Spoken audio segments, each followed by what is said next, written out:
ശ്രീ മഹാദേവി നമ. നമസ്കാരം. ദേവീനാരായണീയം 38 ദശകം വർണ്ണിക്കുകയാണ്. അന്തർമുഖോയ സ്വശുഭേച്ഛയൈവ സ്വയം വിമർശേന മനോമലാനി ദൃഷ്ട്വാ ശമാദ്യൈർധുനുതേ സമൂലം സഭാഗ്യവാൻ ദേവി തവ പ്രിയശ്ച. മനുഷ്യർ അധികം പേരും നിസ്സാരമായ അർത്ഥപുത്രാദികളിൽ ഭ്രമിച്ചുകൊണ്ട് വെറുതെ കാലം കളയുകയാണ്. അങ്ങനെയിരിക്കെ ആർക്കെങ്കിലും ഒരുവന് ശ്രേയോമാർഗത്തിലേക്ക് പ്രവേശിക്കണം എന്ന ആഗ്രഹം ജനിച്ചാൽ പോലും അത് അത്ഭുതമാണ്. അപ്പോൾ ഒരുവന് ഇത്തരത്തിൽ ശ്രേയോമാർഗത്തിലേക്ക് പ്രവേശിക്കുവാനുണ്ടാവുന്ന ആഗ്രഹം, അതിനെയാണ് ശുഭേച്ഛ എന്ന് പറയുക. ശുഭേച്ഛുവായിട്ടുള്ള ഒരുവൻ ആദ്യം ചെയ്യേണ്ടത് അന്തർമുഖനായി സ്വയം വിമർശനം ചെയ്ത് തൻ്റെ മനസ്സിലെ അപൂർണതയെയും രാഗദ്വേഷാദി മാലിന്യങ്ങളെയും തിരിച്ചറിയുക. തൻ്റെ വാക്കുകളെയും ചിന്തകളെയും പ്രവൃത്തികളെയും സസൂക്ഷ്മം വിശകലനം ചെയ്യുക. തുടർന്ന് താൻ കണ്ടെത്തിയതായ അപൂർണതയെ പരിഹരിക്കുവാൻ ശ്രമിക്കുക. ശമദമാദികളെ ശീലിക്കുക. അങ്ങനെ മനോമാലിന്യങ്ങളെ നീക്കാം. ആരാണോ അത്തരത്തിൽ മനോമാലിന്യങ്ങളെ നീക്കിക്കളഞ്ഞത് അവർ ആ ജഗദംബികയ്ക്ക് പ്രിയപ്പെട്ടവർ തന്നെയാണ്.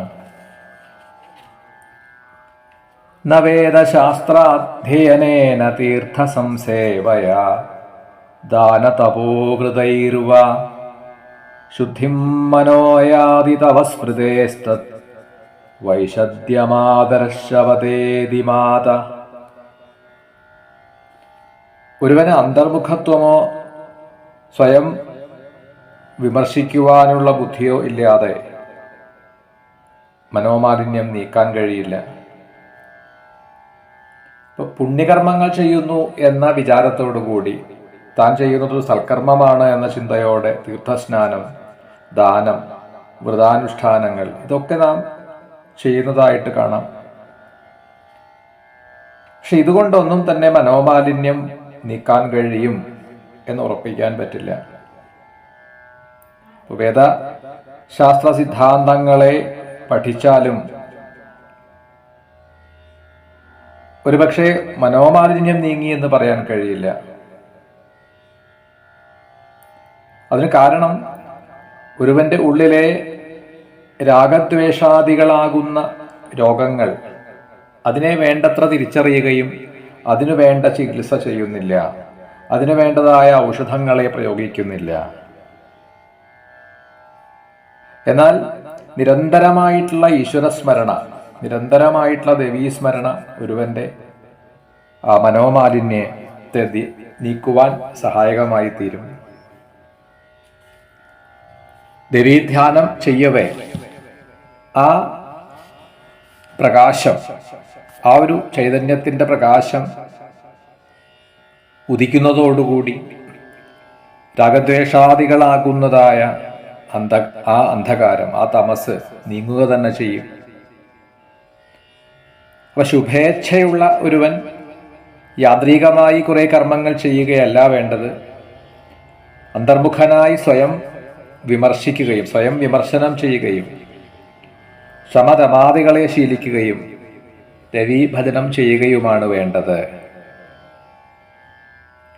ശുദ്ധിർന യജ്ഞേന യജൻ ശശാങ്ക പത്നിം ഗുരോ പ്രാപഭൃശം സ്മരാർത്ത ശതക്രതുർഗൗതമധർമ്മപത്നി അഗാധഹല്യാം മദനേഷു വിദ്ധ. യജ്ഞാദികൾ ചെയ്താലും മനഃശുദ്ധി ഉണ്ടാവണമെന്നില്ല. അതിന് ഉദാഹരണമായി പുരാണങ്ങളിൽ പറയുന്ന ഒരു കഥയാണ് ചന്ദ്രൻ്റേത്. ചന്ദ്രനും യാഗം ചെയ്തിട്ടുള്ള ആളാണ്. എന്നാൽ തൻ്റെ ഗുരുവായ ബൃഹസ്പതിയുടെ പത്നി താരയെ അദ്ദേഹം മാതൃഭാവേന കാണേണ്ടതിന് പകരം പത്നീഭാവത്തിൽ കാണുകയും കാമുകിയാണ് എന്നുള്ള ഭാവത്തിൽ കണ്ടു, ഗുരുപത്നിയെ പ്രാപിച്ചു. അങ്ങനെ ആ ഗുരുപത്നിയായിട്ടുള്ള താരയിൽ ചന്ദ്രന് ഒരു പുത്രൻ ജനിക്കുകയാണ്. ആ പുത്രനാണ് ബുധൻ. ദേവി ഭാഗവതം പ്രഥമ സ്കന്ധത്തിൽ തന്നെ ഈ കഥ സൂചിപ്പിച്ചിട്ടുള്ളതായിട്ട് കാണാം.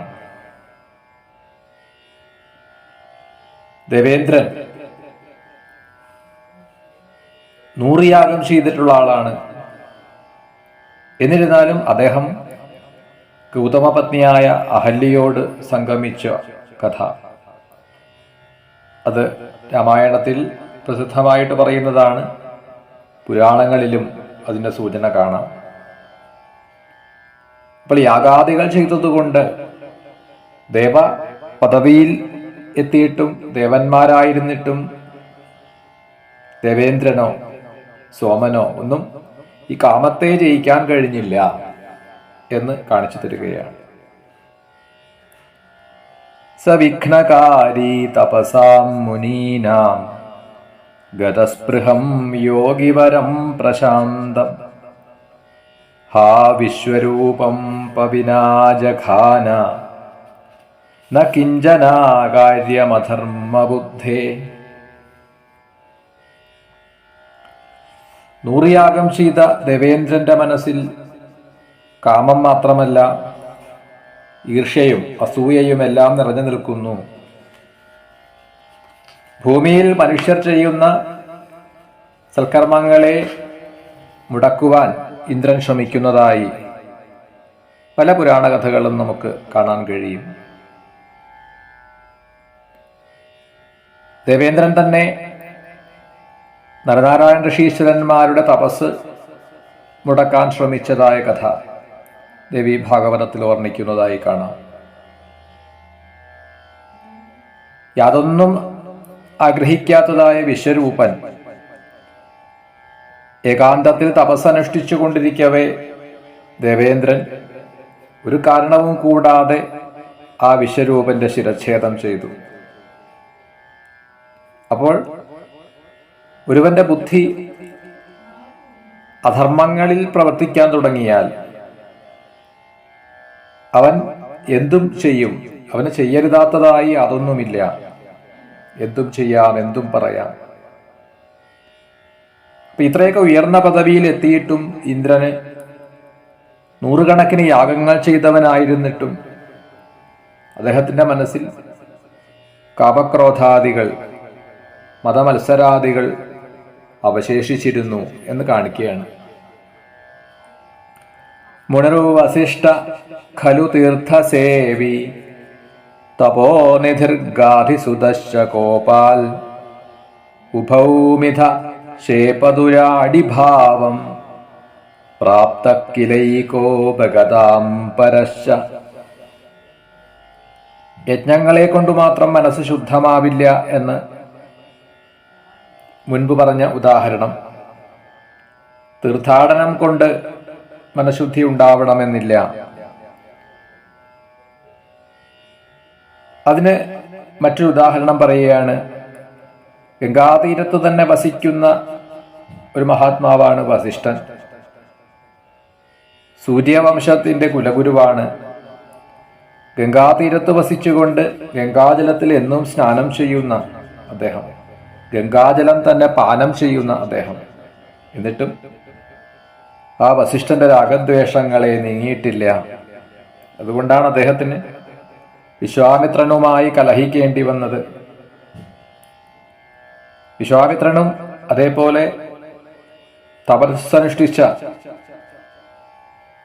ആദ്യം രാജർഷിയായും പിന്നീട് ബ്രഹ്മർഷിയായും തീർന്ന ആളാണ്. എന്നിട്ടും അദ്ദേഹത്തിന് ഇത്രയും കാലത്തെ കഠിനമായ തപസ്സുകൊണ്ട് പോലും മനഃശുദ്ധി നേടാനായില്ല.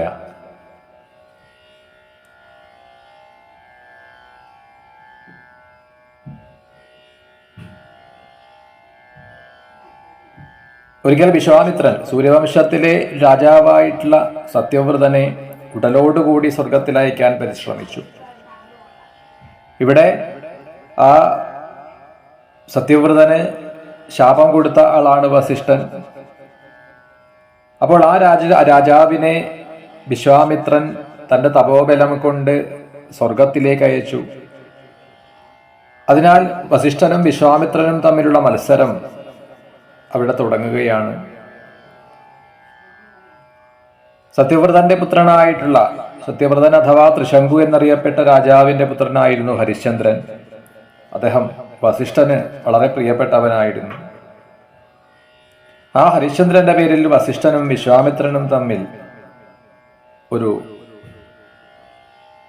ഏറ്റുമുട്ടൽ തന്നെ ഉണ്ടാവുന്നു. ഹരിശ്ചന്ദ്രൻ സത്യസന്ധനല്ല, അസത്യം കൂടി പറയുന്ന ആളാണ് എന്ന വിശ്വാമിത്രനും ഒരിക്കലും ഹരിശ്ചന്ദ്രൻ കളവ് പറയില്ല, സത്യസന്ധനാണ് എന്ന് വസിഷ്ഠനും. ഇത്തരത്തിൽ ഒരു വലിയ മത്സരം ഉണ്ടാവുകയും അങ്ങനെ മത്സര ബുദ്ധിയ ഹരിശ്ചന്ദ്രന്റെ രാജ്യം മുഴുവനും വിശ്വാമിത്രൻ വ്യാജം പ്രവർത്തിച്ചുകൊണ്ട് ഹരിശ്ചന്ദ്രനെ മായയിൽ കുടുക്കി ആ രാജ്യം മുഴുവനും പിടിച്ചെടുത്തു. പിന്നീട് ഇതിന്റെ പേരിൽ വീണ്ടും വിശ്വാമിത്രനും വസിഷ്ഠനും തമ്മിൽ കലഹമുണ്ടായി. വസിഷ്ഠൻ വിശ്വാമിത്രനെ ശപിക്കുന്നു, തിരിച്ച് വിശ്വാമിത്രൻ വസിഷ്ഠനെ ശപിക്കുന്നു. അങ്ങനെ രണ്ടുപേരും പക്ഷികളായി തീരട്ടെ എന്ന് പരസ്പരം ശപിക്കുകയും രണ്ടുപേരും പക്ഷികളായി തീർന്നു. ഒരാൾ ബഗപ്പക്ഷിയായിട്ടും അടുത്താൾ ആടീബകമായിട്ടും കൊറ്റിയായിട്ടും പൊന്മാനായും മാറി പരസ്പരം ദീർഘകാലം യുദ്ധം ചെയ്തുകൊണ്ട് മത്സരിച്ചുകൊണ്ട് പിന്നീട് ബ്രഹ്മാവാണ് അവരെ ആ ശാപത്തിൽ നിന്ന് മോചിപ്പിച്ചത് എന്നൊക്കെയുള്ള കഥയും ദേവീ ഭാഗവതം 6-ാം സ്കന്ധത്തിൽ വർണ്ണിച്ചു കാണാം. അപ്പൊ തീർത്ഥാടനം കൊണ്ട് മാത്രം, തീർത്ഥസ്നാനം കൊണ്ട് മാത്രം മനോമാലിന്യം നീങ്ങുന്നില്ല എന്നതിന് ദൃഷ്ടാന്തമാണ് വസിഷ്ഠന്റെയും വിശ്വാമിത്രന്റെയും ഒക്കെ കഥ. അപ്പൊ സ്വയം വിമർശനം ചെയ്യാതെ എത്ര തന്നെ തപസ് ചെയ്താലും തീർത്ഥാടനം ചെയ്താലും മനഃശുദ്ധി ഉണ്ടാവില്ല എന്ന് ഈ ഒരു കഥ വ്യക്തമാക്കുന്നു. ധനാനി പൃഷ്ടാനി ഗുരൂനദാതൃൻ സ്വാൻ ഭാർഗവാൻ പുത്രകളത്ര ഭാജ ക്രുദ്ധാപരം ഹൈഹയ ഭൂമിപാല ന്യപീഡയൻ കോത്ര വിശുദ്ധചിത്ത. കാമം, ക്രോധം, ലോഭം ഇതൊക്കെ ഒരുവന്റെ മനസ്സിനെ ബാധിച്ചു കഴിഞ്ഞാൽ അഥവാ ഒരുവന്റെ അന്ധഃകരണത്തിൽ കാമക്രോധാദികൾ പൊന്തി വന്നാൽ അതിൻ്റെ അനന്തരഫലം എന്തും ചെയ്യാം എന്നൊരവസ്ഥയിലേക്ക് ഒരുവനെ കൊണ്ടുചെന്ന് എത്തിക്കും. അതിന് ദൃഷ്ടാന്തമായിട്ടാണ് ദേവി ഭാഗവതത്തിൽ ഹൈഹയന്മാരുടെ കഥയെ വർണ്ണിച്ചിട്ടുള്ളത്. പ്രസിദ്ധനായ ഹൈഹയ രാജാവാണ് കാർത്തവീര്യാർജുനൻ. കാർത്തവീര്യാർജുനന്റെ ശേഷം വരുന്ന അടുത്ത രാജാക്കന്മാർ അവർക്ക് സാമ്പത്തികമായി ക്ഷയിക്കുകയും അങ്ങനെ ദാരിദ്ര്യം ബാധിച്ച സമയത്ത് രാജ്യഭരണത്തെ മുന്നോട്ട് കൊണ്ടുപോകാൻ വേണ്ടി ഈ ഹൈഹയ രാജാക്കന്മാർ കുലപുരോഹിതന്മാരായിട്ടുള്ള ഭാർഗവന്മാരുടെ അടുത്തെത്തി സ്വതവേ വേണ്ടുവോളം ധനം ഉണ്ടായിരുന്ന ആ ഭാർഗവന്മാരോട് ധനം ചോദിച്ചു. എന്നാൽ ആ ഭാർഗവന്മാർ ധനം കൊടുത്തില്ല. ഈ ഹൈഹയ രാജാക്കന്മാരാവട്ടെ ഭാർഗവന്മാരെ ആക്രമിക്കുകയും സ്ത്രീകളെയും കുട്ടികളെയും ഒക്കെ നിഗ്രഹിക്കുന്നു. വല്ലാതെ അവരെ ക്ലേശിപ്പിക്കുകയാണ്. അതിൽ ഒരു പൂർണ്ണഗർഭിണിയായ സ്ത്രീയെ അവർ ആക്രമിക്കവേ രാജാക്കന്മാരെ ഭയപ്പെട്ട് പലായനം ചെയ്യുന്ന ആ സ്ത്രീ വനത്തിൽ വെച്ച് പെട്ടെന്ന് പ്രസവിക്കുകയാണ്. അപ്പോൾ ജനിച്ചു വീഴുന്ന ആ കുട്ടി ആ സ്ത്രീയെയും ആ നവജാത ശിശുവിനെയും കൊല്ലാൻ ഭാവിക്കുന്ന ഹൈഹയന്മാർക്ക് പെട്ടെന്ന് അവരുടെ കണ്ണിന്റെ കാഴ്ച നഷ്ടപ്പെട്ടു.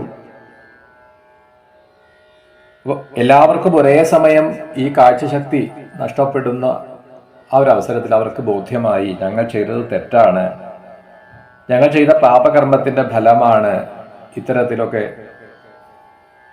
ദുഃഖം വന്നു ചേർന്നത്. അത് തിരിച്ചറിയുന്ന അവർ ആ ഋഷിപത്നിയോട് ക്ഷമായാചനം ചെയ്യുന്നു. ആ നവജാത ശിശുവിന്റെ മുൻപിൽ അവർ സമസ്താപരാധം പറഞ്ഞുകൊണ്ട് നമസ്കരിക്കുന്നു. അങ്ങനെയാണ് അവർക്ക് നഷ്ടപ്പെട്ട കാഴ്ച തിരിച്ചു കിട്ടിയത്. ഇത്തരത്തിൽ ഹൈഹയന്മാരുടെയും ഭാർഗവന്മാരുടെയും ചരിത്രം കാണാം ദേവി ഭാഗവതത്തിൽ 6-ാം സ്കന്ധത്തിൽ. അപ്പൊ ഇവിടെ രണ്ടു കൂട്ടരും നമ്മളുടെ മുൻപിൽ ഉദാഹരണങ്ങളാണ്. ഭാർഗവന്മാർ, ഹൈഹയന്മാരുടെ പുരോഹിതന്മാരായിട്ടുള്ള ഭാർഗവന്മാർക്ക് മനഃശുദ്ധി ഉണ്ടായിരുന്നുവെങ്കിൽ അവർ തീർച്ചയായിട്ടും രാജാക്കന്മാർക്ക് ധനം നൽകുമായിരുന്നു. ഈ രാജാക്കന്മാരും ആവട്ടെ ഹൈഹയന്മാരും കാമക്രോധാദികളെ ജയിച്ചിരുന്നില്ല. അപ്പൊ രണ്ടു കൂട്ടരും ലോഭികളായിരുന്നു. വികാരങ്ങൾക്ക് അടിമപ്പെട്ടുകൊണ്ടാണ് അവർ പ്രവർത്തിച്ചത്. ലോകത്തിൽ കാമക്രോധാദികളെ നിശേഷം ജയിച്ചവരായി ആരും തന്നെ ഇല്ല, അഥവാ ഉണ്ടെങ്കിൽ തന്നെ വിരളമാണ്. കുര്യാം ലോഭഹതോ മനുഷ്യോ യുധിഷ്ഠിരാദ്യാപി ധർമ്മനിഷ്ഠാഃ പിതാമഹം ബന്ധുജനാൻ ഗുരൂംശ്ച രണേ നിജഘ്നു ഖലു രാജ്യലോഭാൽ. ഒരുവന് ലോഭം ബാധിച്ചു കഴിഞ്ഞാൽ എന്തും ചെയ്യും.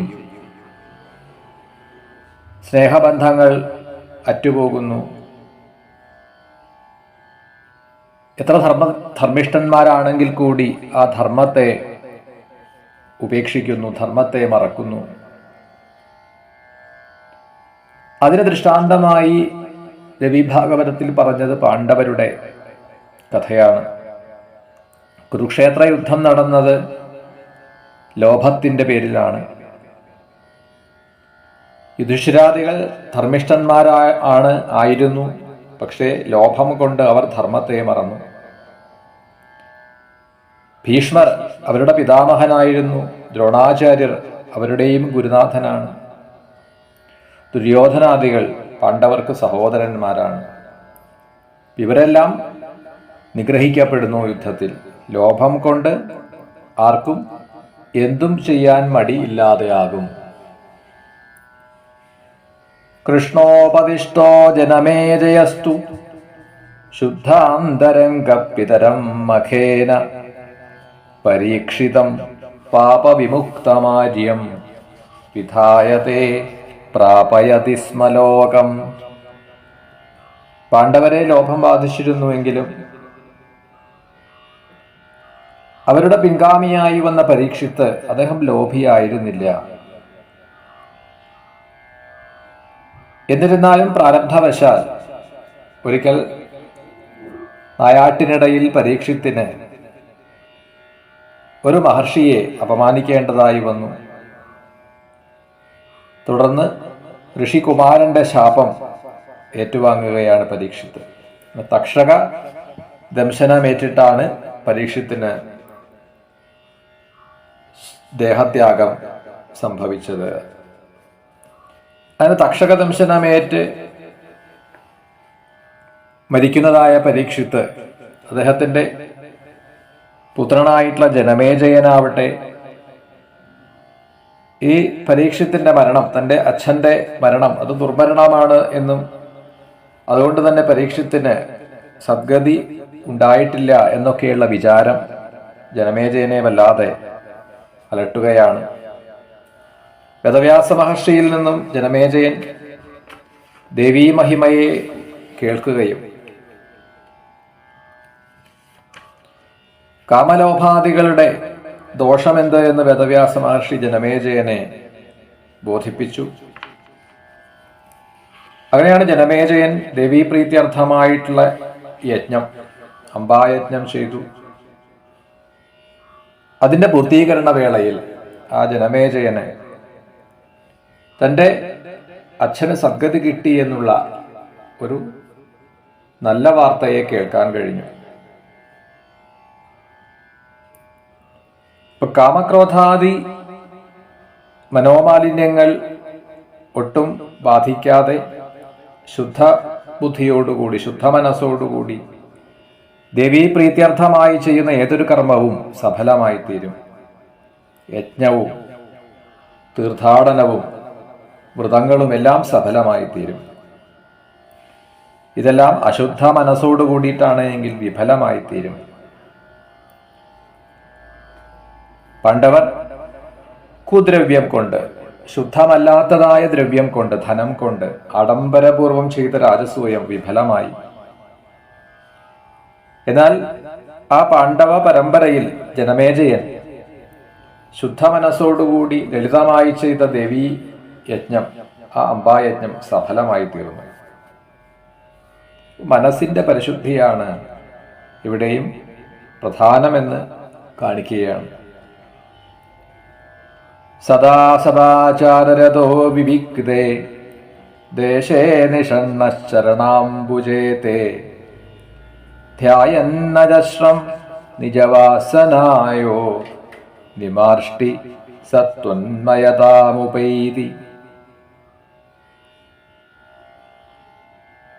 സദാചാര അനുഷ്ഠാനം കൊണ്ട് മനസ്സിലെ രാഗദ്വേഷങ്ങളെ നീക്കി